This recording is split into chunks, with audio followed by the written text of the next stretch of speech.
जो लोग ज्यादा सोचते हैं उन्हें एक कहानी सुनाता हूँ। ये कहानी पूरा सुन लिए तो चिंता करना छोड़ दोगे तो सुनो। एक छोटे से गांव में आरव नाम का व्यक्ति रहता था।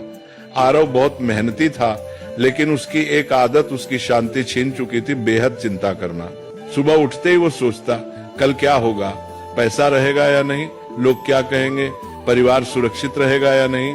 रात को सोने जाता, तब भी उसका दिमाग रुका नहीं करता। एक दिन अत्यधिक चिंता के कारण उसकी तबीयत बिगड़ गई। गांव के लोग उसे पास के पहाड़ पर रहने वाले एक संत के पास ले गए। संत बहुत सरल जीवन जीते थे, न ज्यादा बोलना न ज्यादा सोचना। आरव ने संत से कहा, महाराज, मेरा मन कभी शांत नहीं होता, मैं हर समय डर और चिंता में रहता हूँ। संत मुस्कुराए और पास रखी एक मिट्टी की मटकी उठाई। उन्होंने कहा, इस मटकी को पानी से भर दो। आरव ने मटकी भर दी।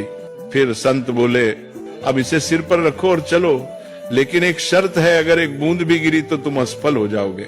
आरव पूरी तरह मटकी पर ध्यान लगाकर चलने लगा। रास्ते में लोग उससे बातें करते रहे, आवाजें आती रहीं, लेकिन आरव ने कुछ नहीं सुना। वह सिर्फ मटकी पर ध्यान देता रहा। कुछ देर बाद संत ने कहा, रुको, अब बताओ रास्ते में कितने लोग मिले।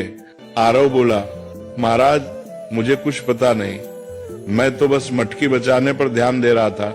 संत ने शांत स्वर में कहा, यही संत होने की शुरुआत है। जब ध्यान जरूरी चीज पर होता है तो बेकार की आवाजें अपने आप चुप हो जाती हैं।